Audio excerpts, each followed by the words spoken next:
Welcome back. Every great story builds to a point where the hero must confront their greatest fear, face an unbeatable challenge, and walk away changed forever. These moments are essential because they give the story its emotional punch. Without them, there's no sense of transformation, no moment of truth. This is where they encounter the three most crucial stages of the hero's journey. The approach to the inmost cave. The hero enters a space where fear and doubt take center stage. It's a place of isolation, stillness, and reflection before the storm. The ordeal. This is the most intense moment of the story. The hero faces their greatest threat, and for a moment, it seems like they're not going to make it. The reward. The hero doesn't just survive. This is important. They don't just survive. They leave with something new. Insight, power, or a shift in their understanding of themselves or the world. These stages are the heart of every unforgettable story. Let's explore each one in a little bit of detail. Stage 7, the approach to the inmost cave. Before the final battle, before the fight for survival, there's a moment of quiet. This is important. This is what our soul relates to. This moment is called the approach to the inmost cave, and it's where the hero becomes acutely aware of the stakes. This isn't just another obstacle. It's the moment before everything changes. In most stories, this stage is marked by isolation, silence, and a feeling that time has slowed down. Think of Luke Skywalker walking slowly into the cave on Dagobah, the darkness tightening around him. No words, no soundtrack, just him and the unknown. It's in this stage that doubt creeps in. The hero has no backup, no allies. It's just them and the task ahead. And even if they felt confident before, doubt has a way of worming its way in. The question becomes, am I ready for this? Stage 8, the ordeal. The ordeal is where the story explodes. It's the moment where the hero faces their deepest fear, the hardest challenge, or the most dangerous enemy. But what makes it powerful is this. For a moment, it seems like they're going to lose. If the hero breezes through, it doesn't work. The ordeal is supposed to feel like a moment of death, sometimes literal, sometimes symbolic. This is why Neo dies in the Matrix before he comes back as the One. It's why Simba is backed up against the cliff by Scar, seemingly moments away from death. The audience has to feel like this might be it.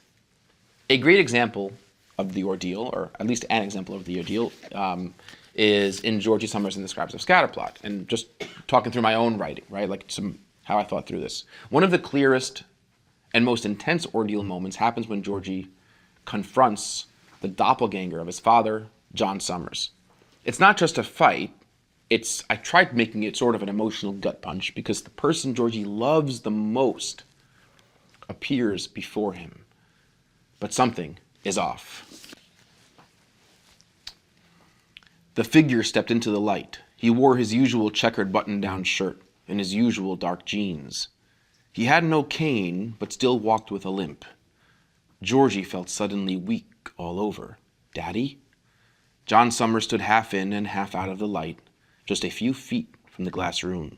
He took another step forward, his gray-blue eyes still wrinkled around the edges. Georgie, buddy. But his voice didn't sound right. It sounded like a stuffed animal programmed to talk when you pulled the cord in its back. Dad, Georgie whispered again. Could it really be his father? But his voice, that creepy, stuffed animal voice. I need you to open that door, John Summers said, limping another step forward. I need you to put down that pen. Then, after an awkward pause, please. This is an ordeal because it plays on emotional terror as much as physical danger. Georgie's already struggling with doubt, but now he's hit with the sight of his father, or someone pretending to be his father. No spoilers here. This is where Georgie's mind fractures. The fear is no longer only external, it's internal. Is this his father, or is this a trap? The ordeal forces Georgie to confront two fears at once. The loss of his dad, emotional fear, the threat of an unknown figure, external danger. I tried really hard to make this moment unfold in a way that was compelling.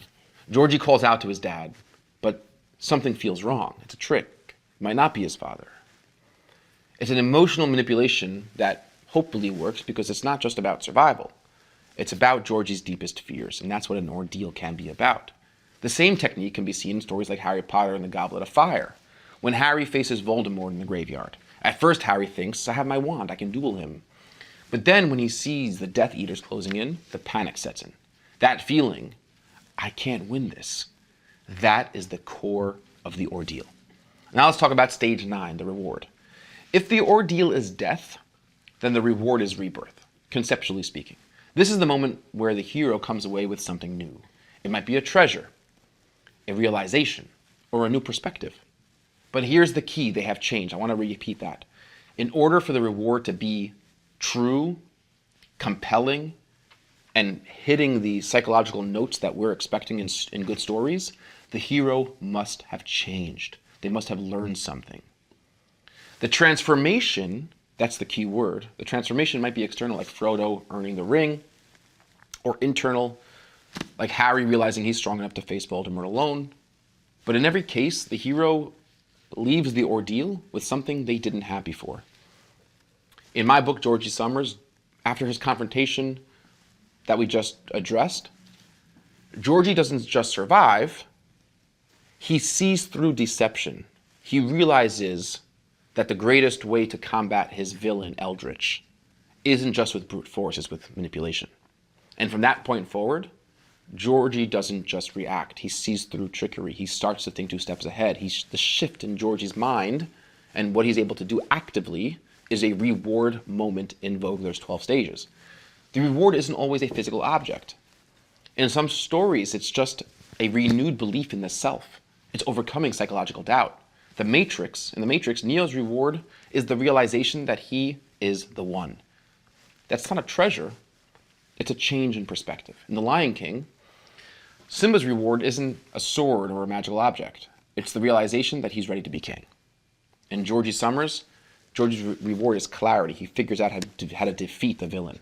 He finally sees through Eldritch's manipulation tactics, and this clarity becomes one of his sharpest tools. It's subtle, but it's powerful. Now, these 3 stages really matter, right? The approach, the ordeal, and the reward make up the emotional climax of any story.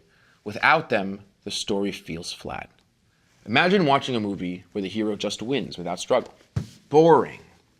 It's these stages that create the moments of doubt, those moments of loss, and the moment of transformation.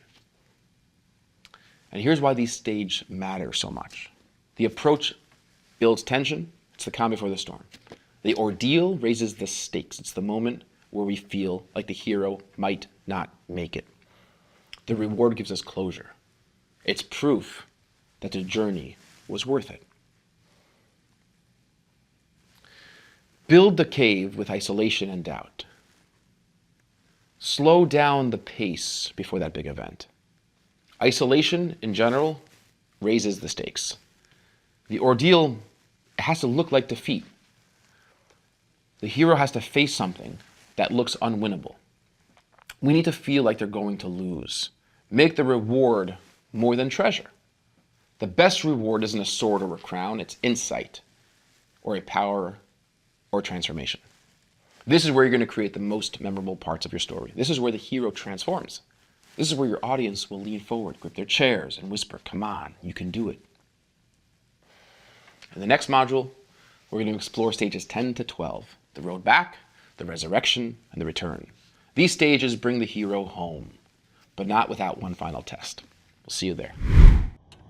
Go behind the scenes at one of New York's fastest growing digital advertising agencies. Learn the tactics that we deploy for our clients every single day. You're going to be able to take that information, the best practices, the testing frameworks, and apply them today in your own campaigns and see extraordinary results. Join the Adventure Academy and learn digital advertising from the #1 and #3 most influential PPC experts in the world. They don't teach this stuff in advertising school.